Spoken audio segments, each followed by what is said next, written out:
Hi, I'm Rob Cosman. Since introducing these new V3 Woodriver planes from Woodcraft, the comment's been made that they seem to work very well on straight-grained hardwood.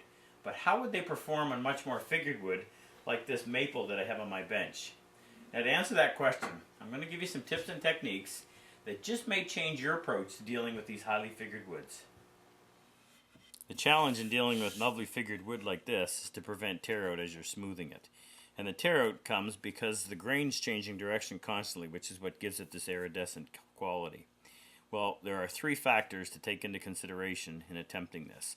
That is assuming that the plane you have has a flat sole and a method of holding that blade firmly in place so that it's not allowed to vibrate or chatter. Good news is all of that is built into the Woodriver plane.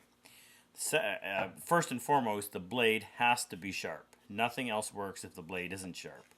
Second, if you look at this gap created by the bottom of the arrow and the blade, that throat, or that area where the shaving comes through, as we close that down, this part of the sole will provide support to the wood fiber and not allow it to lift up and tear. Now you do that by simply loosening the two outside frog retaining screws on the plane, using the center screw to move the frog forward. When you get it where you want it, you simply lock it in place by tightening up those two outside frog retaining screws, and you can go ahead and try that. Now, should that not work, there's a third solution. I like to have this always available in my tool tray. I take the blade and chip raker out, and I've got another one that's always prepared. It's got HA on it, and stands for high angle. What I've done is I've taken an IBC replacement blade, and I have put a 25-degree back bevel. I'll show you how to do that momentarily. But what it does is it effectively changes the cutting angle from 45 degrees, which is standard for a bevel down plane, to about 70-75 degrees. We just put that in, put the lever cap back on. Blade's a little bit thicker, so we've got to loosen that screw a little bit.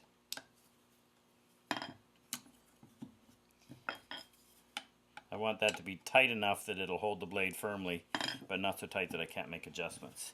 The throat looks okay. Now I'm going to flip it over, sight down the sole, get that blade so it's projecting parallel to the sole, retract it slightly.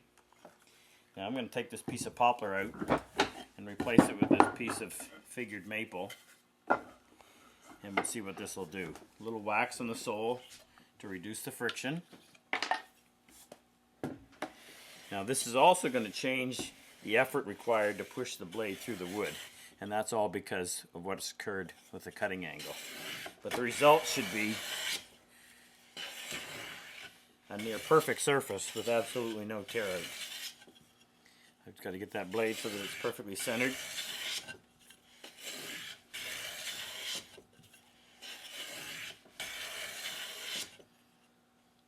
And we'll be able to judge from the shaving how well this is performing. So when I can pull off a shaving that no longer has any tears in it, I know I've gotten rid of all of the flaws, and I should be left with a near perfect surface. Now if you examine that carefully, you should see that there aren't any tears, and we've got a nice clean surface. Here's how I do that back bevel. After doing the secondary bevel on the 1000 stone and finishing the tertiary bevel on either the 16 or the 30,000, whichever your final stone is, I then come back to the 1000 grit stone, turn the blade over on its back, and then raise it up about 25 degrees. Now if you want, you can use the angle trainer to just give you some idea as to where that 25 degree is. Hold that and spend about 10 seconds creating essentially a secondary bevel on the back of the blade. And after 10 seconds, I can switch over to my final stone, raise up a little bit higher than I did on that stone, just a few degrees, essentially putting a tertiary bevel on that back. Again, this is only about an 8 to 10 second procedure. I've already done the bevel.